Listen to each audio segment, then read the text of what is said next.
Tyler Loebertmann, you are new to North Star Pro Realty, but you're not new to real estate. Correct. You've been a licensed realtor for 5 years now? Yeah, about 5 years. Yep. All right. Well, why don't you take a quick second to reintroduce yourself to the people who might not know you? Yeah. As you said, I'm Tyler Loebertmann. I'm new to North Star, as Tyler mentioned, but been kind of living in the world of real estate as long as I can remember. I mean, I put a offer in on a house when I was 18 years old. That's young. That's young, yeah. I thought I should get out of my parents' house and go and do my own thing. Looking back, maybe could have stayed there a little bit longer and made something happen, but it was a good time, and actually bought it with my brother, so kind of started that adventure that way. So you actually got the house? Yeah, yep. So bought a house up in Clearwater, born and raised in Buffalo, but went up to Clearwater, found a house that worked for us, and lived in it for a handful of years. Long story short, but eventually Katie took over my brother's side of the house and kind of started our family there. And I forever looked at houses, and so while we were there, we flipped a house out in Hutchinson, or started one with my sister and brother-in-law, Jamie and Gary, and then bought a house out in Maple Lake, which is the last place previous to where we're at now. But total mess of a house, went through, renovated it, and kind of made it awesome. And in that time, bought another house, which is where we live now, just between Buffalo and Monticello. Absolutely love it. But have just always kind of had an interest and a knack for real estate, and so would go check out a bunch of homes, and some would like, some would hate, and kind of got me into thinking, like, man, if I could just be able to go see these houses when I wanted to and help others out to find that unique house. You can ask myself and a handful of people that I'm intertwined with, like, what are you looking for and when you want to move? And there's some people where it's right now and looking to do something the next 90 days. My answer was like, I don't know. It depends on what comes up and what we're looking for. So setting a bunch of weird searches and stuff, kind of what I like to do, and the type of homes that I like to sell are just those weird, unique cabins or lake property that are, on the water, off the water,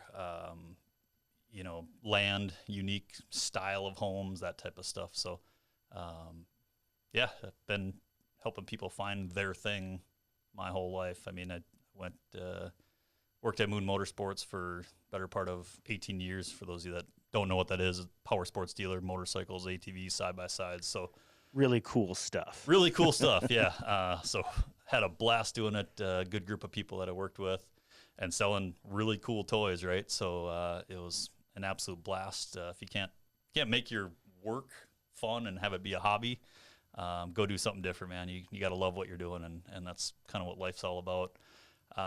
So I was helping them find what they're looking for. There's just like houses, there's a million different options out there, and you can settle for whatever's close and easy, but you start talking about the idea of what you're looking for, what you're looking to do with it, and now you can really hone in on, yeah, you're saying you want thing A, but what about B or C, and kind of honing in on exactly what the right fit is. And just because you only have A in stock right now, homes or bikes or whatever, doesn't mean that you should do something right now because it's available. So like, let's find the exact thing.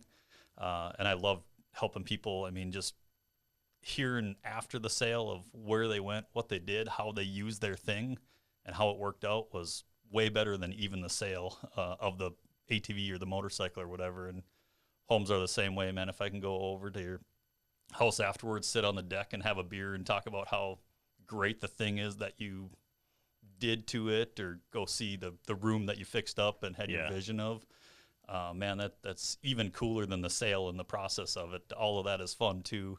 But just to see like the story, the next chapter of all that is something that I really enjoy. So really long answer to your short question. Yeah.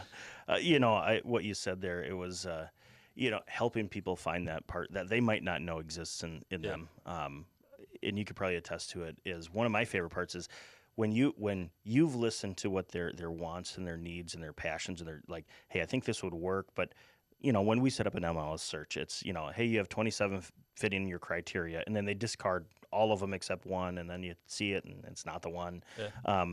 But if you've been in them, you've been in enough homes where you're like, I really think this other one that you said absolutely no way, Yeah. Jose, to me, could be a good fit. Yeah. On It's fun- paper, doesn't make sense or whatever. Correct. Yeah. I know there's a dozens of times where they're like, no, we don't like that. We hate that house. Yeah. That was a quote. Yeah. And they end up buying that house.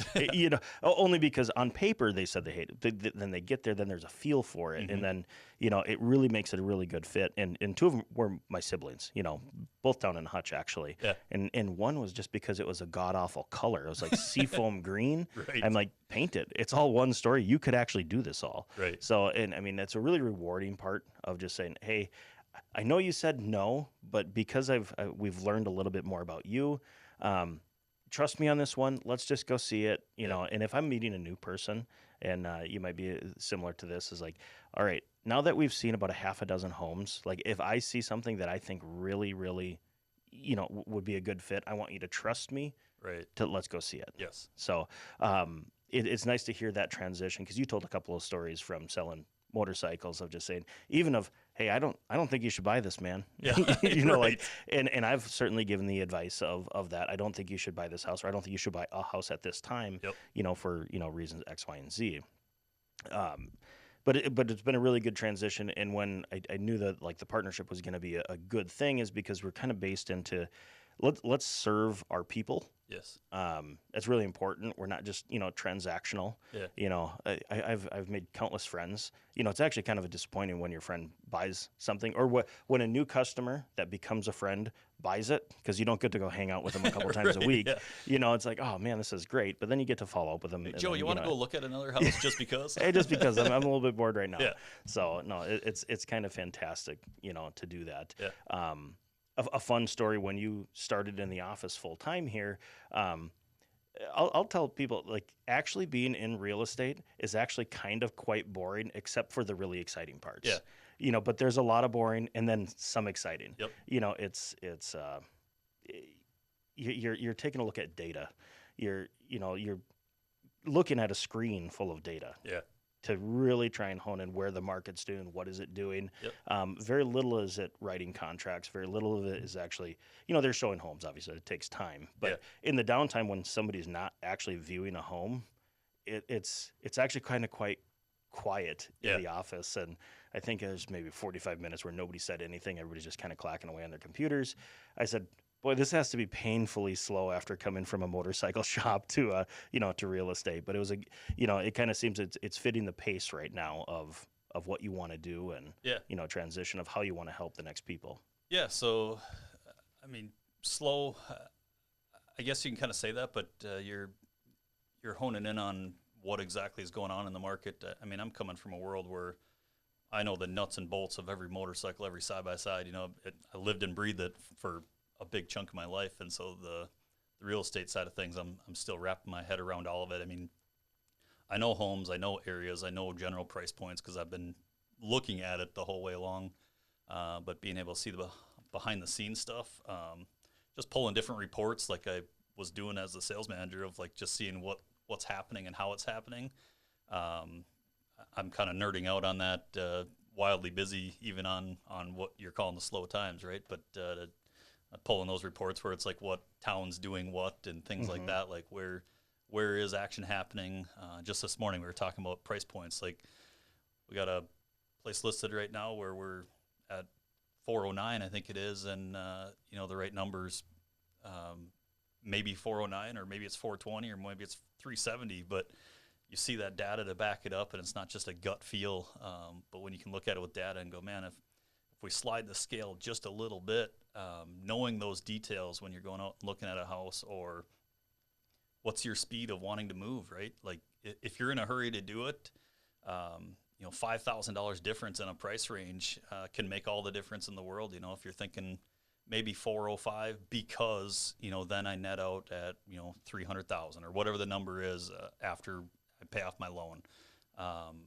But if you slide that down 5,000 and now you're under that 400 mark and it shows up to a lot broader spectrum of people, or vice versa, the busier section is at a higher price point. That's where people are searching right now. Having that at the tip of my tongue as you're talking through that stuff. That's I'm a data junkie, like, so I like Sure. looking at that type of stuff, even on the what is otherwise the slow time. People that know me know I don't sit still or not do anything. So if I'm sitting in the desk, I'm still looking at something. I'm still Yeah. brainstorming, coming up with ideas. So change of pace wise, spending some more time with the kids and family and going out and doing more stuff. Big part of it is be able to do some more volunteering, and we've had a few opportunities even since I started here, and it's just awesome having the time in the middle of the day or whenever it is that we're making this happen, and going with other people that are just happy to be helping out and making somebody's day. I mean, as simple as serving ice cream. The one time we went out and we're scooping ice cream, man, it's like, that's not a job that I signed up for. That's not like where my head was at of like, I want to go serve ice cream. But man, that day it was like, I want to serve ice cream today. We're making this happen, and people are smiling, and it's something different for those people that day. Just being able to help out, fixing something up, doing something for somebody that it's a thing that's on their list of things to do for, 6 months, and we get it done in an hour, and just feeling good for them, feeling good for me. And then just enjoying life, man. I've been working at the power sports dealer, to keep talking back to that, but loving motorcycles and riding and all that. And, you get to a point where you're so busy doing the thing that you like doing that you're not doing the thing you like doing, the amount of miles I put on since I made this transition has been awesome. The time that I've spent hanging out with my friends that work there, I've done more of it since I've left there. Oh, so nice. Just making sure that you're making time for all that stuff is huge. And sometimes it takes a little change of pace to almost reflect and look in the mirror and see what you should be doing. You don't have to make that drastic change to do the things you want to do, but I guess I just recommend to reflect and hit the pause button and see what you need to do and want to do, and make sure you have a list of both of those things and get both of those things done, not just the needs but the wants too. So. Yeah, and I can tell from experience, or share from experience, is I don't miss my kids' games anymore. Yeah, you mentioned that right away. Meaning I'm there. Yeah. Meaning like I hate when I actually miss them. Yep. I get there, and it's important to me, and not to make everything about business, because it's not. I want to be present there in my kids' life. A lot of times in these, I always say, kind of the most important thing of like being a real estate agent is, if you're trying to prospect, go do the things you really like doing, because you're going to meet people that really like to do the things that you like doing too. So, I mean, there's at least that in common. Yep.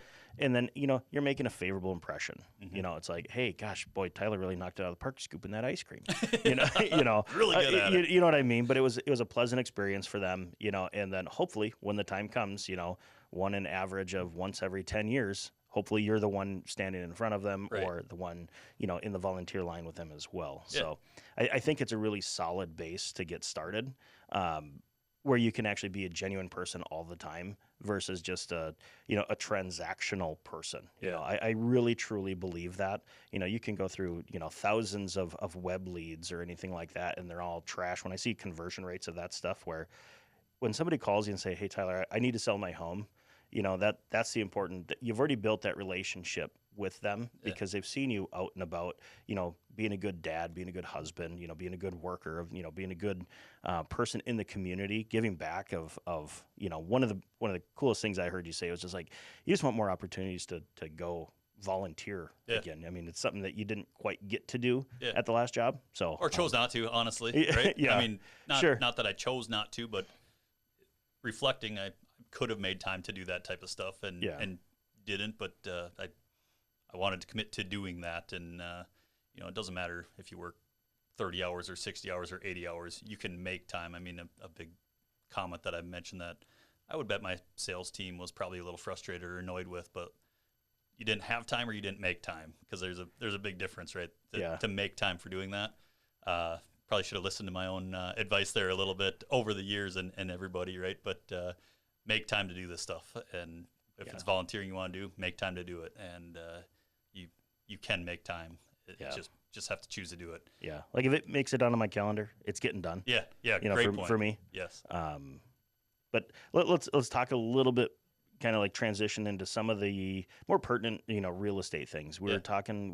We tour homes every single week. Yes. We primarily, Buffalo, Monticello, because that's where we kind of generally live, and Yes. most of my business is in Buffalo and Monticello area. Yep. But anywhere you want to work, it's kind of important to work with a person that's actually knowledgeable in that area, Yeah. or at least takes their time to actually educate themselves about homes you're in and out of them. One of the conversations we had last Tuesday was, boy, I think we saw 8 homes and we had 8 very different smelling homes. Yes. And only about 2 of them were okay. Yeah. There was 6 of them that were just awful. Yes. So let's kind of talk about, prepping a home, or I'm going to pull up the list that we had come up with at the compliments of ChatGPT. Yeah. So thank you for doing that. But what were a couple of those titles that you kind of wanted to talk about of something that the consumer might be missing when it comes to maybe buying or selling a home? Yeah, smells was one of them. It's impressive. First of all, it's impressive that your team and we go out and tour those homes to know the ins and outs of every house that's in Buffalo that we listed, we sold, we didn't sell, but we saw, relative to what the next person is that we're going to check out a house for, whether it's sellable in its current state or needs a couple things, whatever. But smells, it's something that There was one where every room had its own smell. yes, every single room is like you walk Distinct in the smell. front door and it's like, whoa, that is not good, and it gets worse and it gets worse. So everybody has their smell, right? Everybody smells their smell. Say your own cologne, your perfume, whatever. After about the 10th time you put it on, you don't smell it as much and you think you need more. You don't, I promise. But Yeah. The homes are the same way. You go into a house and it's got the smell. And boy, you walk in some of those doors and it's humid. It's a humid smell. you Yeah. know? Oh. And it slaps you in the face. And it's hard to overcome that, both for yourself and for your client. Some of those smells can dissipate over time, and you try and look past that. But boy, when you walk into a house and it's got that smell, whatever that smell is, and there's a lot of them, I'm learning. The one I'm specifically thinking about is it kind of smelled like cleaner and animal in the front porch or Yeah. the front entryway. But by the time we got up to the bedroom, it smelled like straight up like a dirty dog's paw. Yeah, And anybody who's smelled a dirty dog's paw you before, can relate to that. oh, it's disgusting. I got out quick. Yep. You were in there for I a couple gagged minutes. a bit. Yep. So But things like that, right? I mean, first of all, if we have a conversation and we're having a listing appointment, we're seeing what it takes to sell the house. If one of us says that we need to work on the smell because it's a thing. Yeah. It's not something we talk about when it's just a little bit like that's a little bit off. Don't take it personal. Don't read too far into it. We're talking about it for you, not because of you. I mean, maybe it's because of you because it might be your smell, right? But open up the windows, do the thing. Yeah. There's so many little things like that you, as the owner, look past. You don't notice it, but as we're coming through and giving those highs and lows of what your house is. Every little bit of those help, and it's a world of difference both for the seller and for the buyer when you can overcome those really, hopefully, especially relating smells, but simple objections that you don't even have to have come up in the first place. So a lot of times, honestly, when we went and saw these houses, it was probably just their meal that they just prepped, that they made, whatever, and it would come and go in an hour or two or whatever. We've all had that delicious meal that either you got home that your significant other cooked and you got in and it's like, oh my God, that smells awesome. Then you have your meal, you go about your day, you head out, you mow the lawn or get the mail or whatever, and you come back in, it's like, whoa, there's 800 onions in here somewhere, right? And that's all you smell afterwards. So you've all been able to relate to that, but when that's the first smell that somebody smells, it's a thing. So yeah, that's the type of stuff that we're looking for. That's the type of stuff that we're working on, and it's a big part of what we do and how we help you help us help you type of deal. So. Yeah. So what I'm hearing especially is the advice is we're going to give it as you need to hear it. Yeah. Not how you want to hear it. Yeah. Everybody right. wants to hear, oh yeah, your house is worth $20 million and Yeah. it smells great and it looks great and there's 100 buyers for it. Yeah. All right. Well, that might not be true. Yeah. You might want to hear that stuff, but it might not be. And there's been oftentimes I say, like when I sit here, I said, you're going to see some high numbers, you're going to see some low numbers. Yes. Don't get too excited about high ones. Don't get too disappointed about here. Yeah. We're going to take a snapshot of how your house might compete in the market, and it's going to be in a range. Yep. As far as price and condition. Now, do you have to fix that smell? Yes. One way or yes. one way or another, yes, you do. Yeah. And sometimes that might be price. Yes. Of course. If it might be easier to say, hey, we don't have any cash right now to take the carpet out because the carpet is your biggest filter of the house. Mm-hmm. That's where a lot of it's going to be sticking in there. Yep. And carpet, it does help so much. Yes. You might not have that. You might have to come off on your sale price for that because a buyer's going to immediately do that. So when you say, yes, we have to fix it, there are options. There's ways. But some are more expensive than others. And many times, especially with carpet, the less expensive one is to actually replace it before a buyer even comes in. Correct. So a couple other things on that list. Let's talk about the ones that you wanted to talk about first. The smell was one. We have overpricing or neglecting curb appeal, skipping repairs, decluttering, listing photos. Yeah, listing photos. Those can be impressive. A big one for me, I think, is decluttering.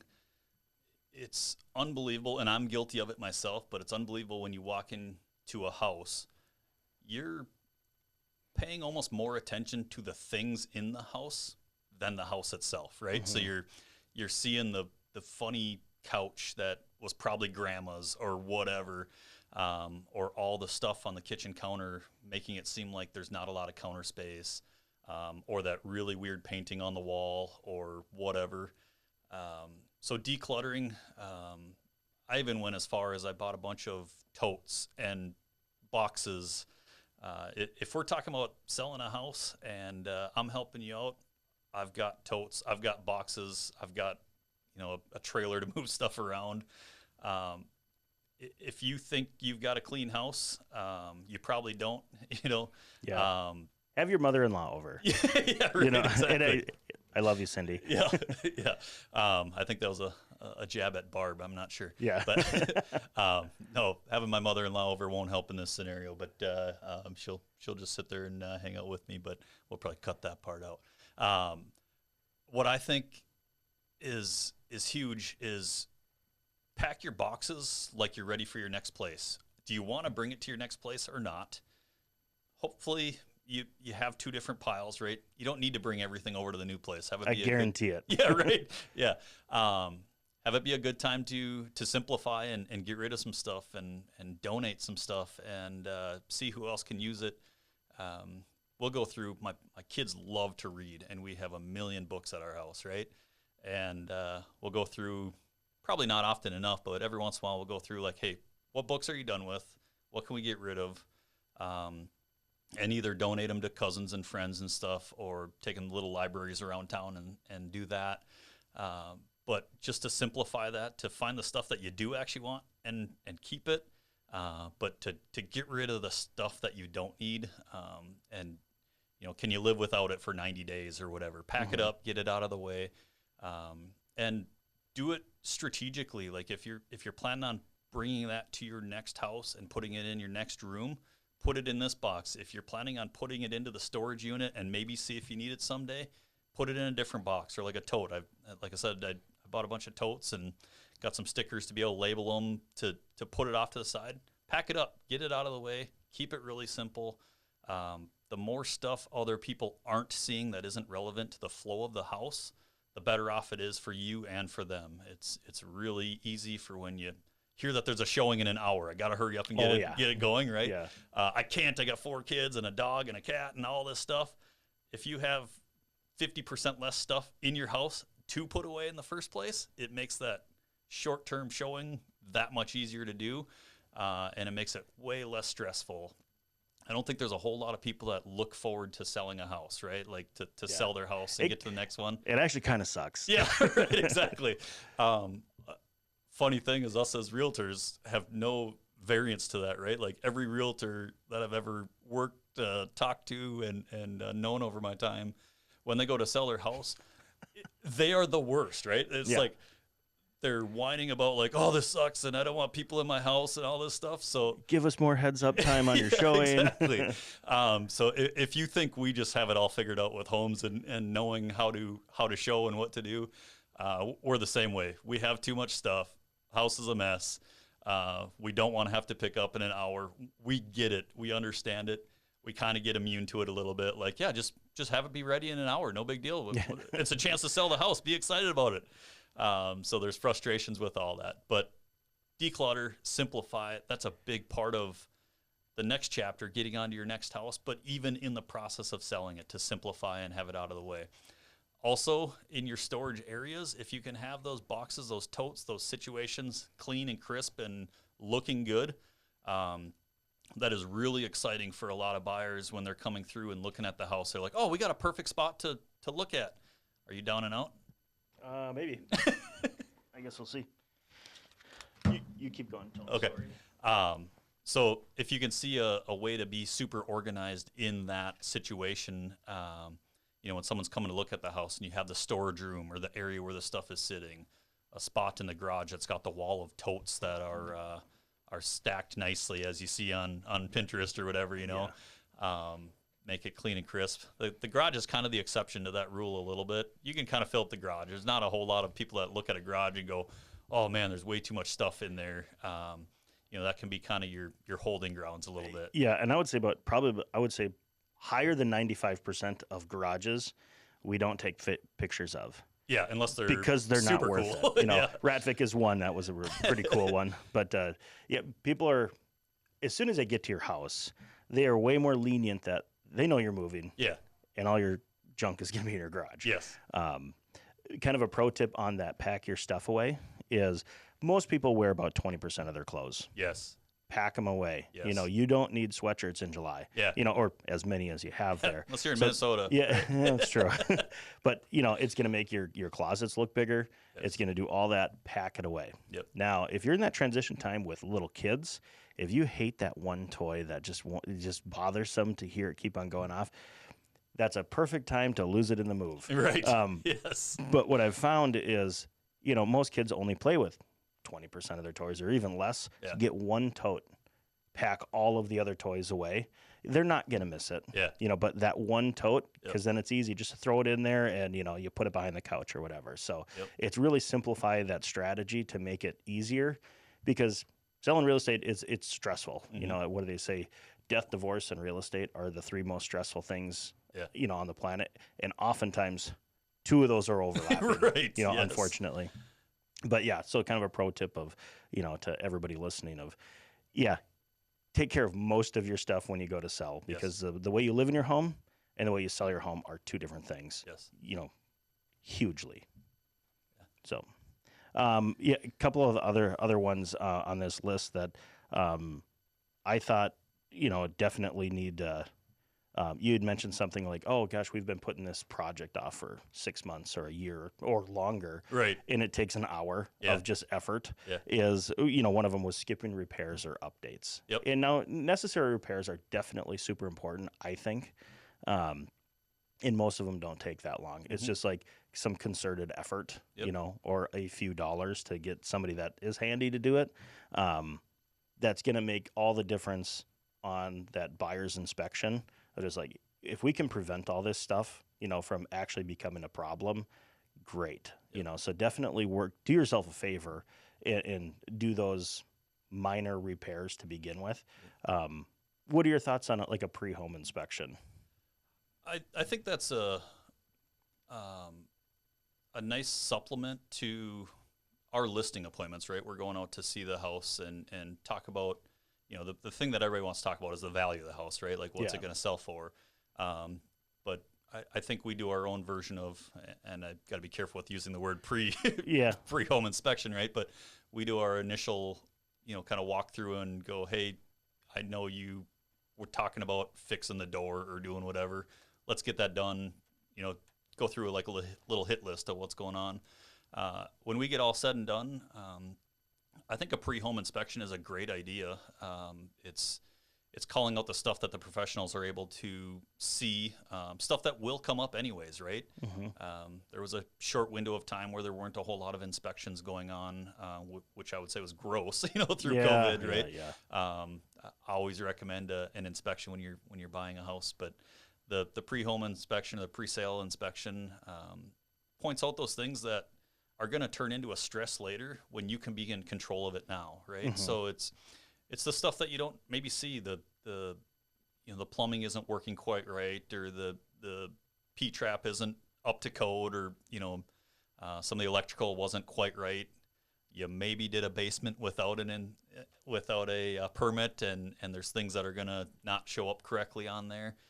If you can get ahead of that type of stuff and just make it something you're controlling, and it's all happening because of you instead of happening to you. It's a world of difference, and talking about it being stressful when you can take some of that stress out, as opposed to, maybe you're fortunate enough to get 2 or 3 offers and you take the highest offer, and that one's got a very picky inspector, right? Yeah. And some inspectors call out some weird stuff, right? So there is that. But if you can hit the low-hanging fruit and fix those simple things, you're way ahead of the game. Like an example, like maybe cleaning gutters. Yes. That's very simple. It's what you should do to protect your own home anyway. Yeah. Also, gutters are very functional, right? We had just a couple inches of rain the other day. 4 inches in an hour? And I think I heard a stat of like that's a once in 500 year event or something like that. A clean gutter versus a full gutter. Those homes reacted very differently in those situations. So get it cleaned out. You might have some maple trees growing in there. Plant those too, or give them to friends, whatever. Right. But get them cleaned out. It's a pain in the butt. Nobody is excited to clean gutters. Does it ever take you more than an hour? I doubt it, Right. So next time you pick up Facebook or whatever, put it back down, do the gutters. Go back to doing it. Yeah. You'll sit on YouTube watching random stuff for an hour. Watching people clean gutters. Yeah, right, exactly. And maybe you start with that. Yeah. See how simple it actually is, right? YouTube, how to clean gutters. It's going to be a short and simple video, I'm sure. I haven't went and looked for it, but I'm sure there's 100 versions of it out there, 1,000 probably. But doing those little things, right? And it feels good to have them done. It's checked off the box. You've been wanting to do it anyways. But to have that done is a huge advantage for the sellers, the buyers, and just the emotion on all accounts, and for the agents for that matter, honestly, right? Yep, absolutely. So I think decluttering and those minor fixes are the biggest bang for your buck things. Being in the real estate industry, we see a lot of information. It's like, what's the best return on your investment and stuff. And it's usually, a kitchen remodel, a bathroom remodel, a front door. Front door usually always seems like, you're going to make 140% back. It's an impossible number to actually know. Right. Because you can't sell the same house, without a front door, without a new front door, and one with a front door. It's just not happening. Right. But I'll tell you, those minor fixes in cleaning and decluttering, because it's almost free 99. Yeah, Goes way further along, and it might determine a buyer's willingness to buy it or not buy it. Yes. And or 30 days on the market, it might sell quicker or for more money because a buyer's not having to walk into a honey-do list. Yes. So definitely that's great advice. Yeah. Anything else that's kind of like on your mind of just, hey, this is the announcement. These are the people I'd really like to help. One quick point back on the honey-do list and decluttering stuff too.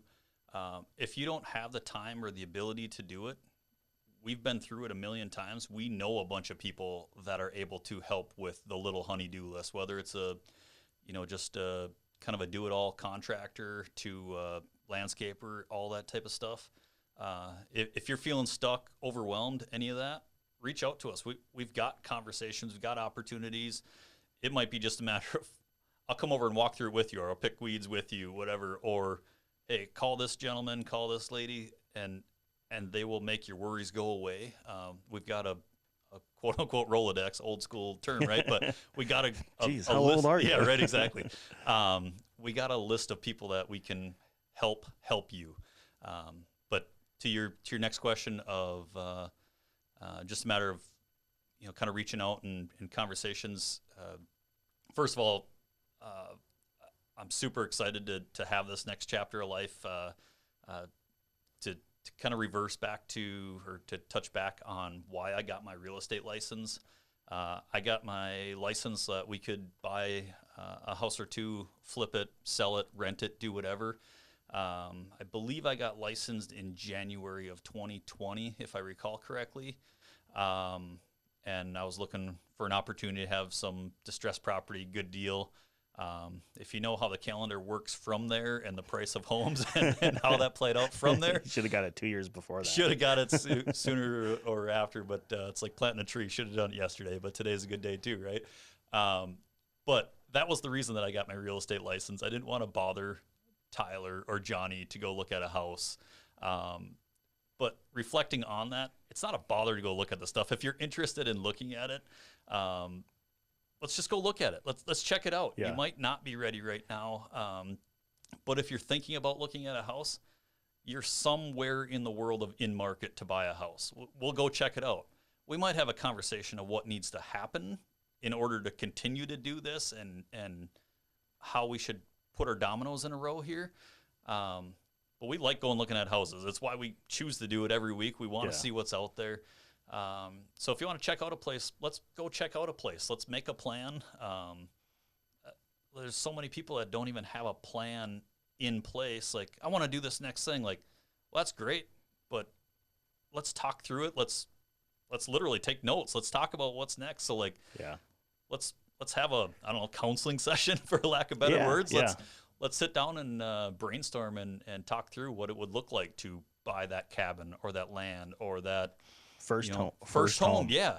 I love the idea of first home. Like, if you're going out and renting for, $2,000 a month, $2,500 a month in some cases, it might make sense to buy your first home and be there. On the flip side, we might have a conversation of, like, you're going through school or you just got your job and this isn't your long-term job and you might not be in this town, or you might be coming to this town later or whatever. I might tell you, man, just hang out. Let's rent for a little bit, and here's what we need to do to be ready when you're ready, right? Yeah. So just talking through and just understanding each other, both me to you and you to me, right? Like, there's right times and wrong times. There's good times for next chapter of life, and sometimes you just got to have a leap of faith and do it. And sometimes you need to go, whoa, let's calm down here a little bit. I will sell you a house if you want, but I think you should do this instead. You should wait. We should make this happen first. Get this dialed in, and play through it. You might be sick of doing yard work and you want to do something different. Have you ever looked to see what it costs to have yard work just done because you love your house and you want to stay there? There's no direct benefit for us telling you that, just stay in your house and be there. But sometimes that's the right answer, and we're going to tell you the right answer, even if it's not best for our pocketbook. We have to take care of your best interest. That's literally our job. That's what it is. We have to give you all those options and guide you through that. But if you want to go look at a cabin, you want to go look at some land, first house, I love seeing anything on the water. I love people working through their next chapter of life, growing both in timeline and in financial position, being in the long play of making something happen. Again, whether it's, I've made it and I'm ready to get a cabin, or I'm doing it for an investment, or you know what, I just don't like hearing my neighbors above me, below me, left of me, right of me, everywhere around. I want to be able to do my own thing with my own property. I love it. Let's make it happen. Let's do some stuff. There's some opportunities out there. It might not be your first home as your dream house. Almost more likely than not that it's not going to be that. Yeah. We want to be okay with that, right? Like, okay, this is a stepping stone. A bunch of us in the office, we were just talking about the other day of the homes that we have are kind of unique. They're kind of different. We've got some land, or we have, you know, water feature behind us or something like that. And talking through the idea of like, that's not the majority of what's selling right now, right? That it's the more in the neighborhood, just by population, density, all of that. There's more homes selling in neighborhoods and things than the 10-acre parcel that's got the big shed on it, you know? And then we kind of reflected on that, and thinking back through it, our first homes were very much not that. Yeah. It's our dream home, and we love where we're at right now, but that's not how we started, right? So you got to take through each of those chapters and just kind of have a plan. I bought my first house with a plan of living here instead of renting, getting on to the next one. I will grow into something different, but this gets me through this chapter of maintaining or growing or whatever it is, right? Your first house was a small house, simple house. Mine was a small house, simple house. Yep. And we're to a point now, we sit on our front step and like, all right, this is awesome. Yep. And neither of our houses are elaborate, but they're what we want, right? They're just quiet, nice, simple. But you can just decompress at the end of the day outside and just hang out, and kids have room to roam and everything. But yeah, just figuring out where you're at, what chapter of life you're in, and making a plan to get into it and maybe get out of it if it's not exactly the house. Yeah. A lot of people that are either right now renting or with their parents or whatever, they've got this $1 million home in their mind, and they go see a house that's not that, and they're like, I'm not living there. That's not as nice as my apartment. Yeah. Well, your apartment is worth millions and millions of dollars, right? Right. And you're not buying that, you know? But at the end of the day, the last day that you're at your apartment, you're walking away with $0 from your apartment. So maybe you take a step back and have the fixer-upper house that you can work on, or you have friends that can work on with you, with the plan of 5 years from now, we're going to do something different. We can talk about the next house before we even buy the first house, and kind of work through that bigger picture. So yeah, absolutely. I absolutely love that advice. And I'll tell you from experience, it is 100% not a bother for you to ask us about real estate. yes. You know, it at all. Like, hey, I didn't really want to bother you. You know, I wanted to go see this house, but now it's already sold. Bother us. Yeah. Absolutely. Yeah. You know, you break your arm, you're not saying, I didn't want to bother my doctor. Like, call. Yeah. Like, we would love to show it to you. Because I think in our own mindsets of just like, we put all this work in and this knowledge, we want to share. We have a passion for, hey, let us help you. You know, this is, you want to look at something pretty. Let's also look at it and know the details behind it as well. So please Yes. Yeah. call. Don't be afraid of calling us, because we actually really, really enjoy it. Yes. So Absolutely. well, I think this has been a fantastic conversation of really people kind of scaling back and getting to know you a little bit better. Yeah. You know, we're going to break this down into a few little short content pieces, and, you know, but a long one. I think if you had to guess, how long have we been talking right now? 15 minutes. 43 minutes. Wow. Yeah. That's so, crazy. so I mean, and it's a nice, good conversation of just like, if you've made it this far into the video, you know, call Tyler. Call Tyler Loebertmann. Or get a hobby. Yeah, or get a hobby, that's for sure. Yeah, and if you made it this far, you're okay with that joke. Yeah, you're right. So, but yeah, we can work all around Minnesota. Again, we've got some passions. You know, you've got some passions too. Looking forward to meeting the next person that comes from this video. Yeah, absolutely. So, Thank you guys for your time. Look very forward to meeting you guys, talking to you guys. A lot of you guys I probably already know. A lot of people I will know in the future but don't know yet. Reach out, say hi, see us around town, touch base. To Tyler's point, we love to talk. We love to have conversations about real estate. So don't be a stranger. all right.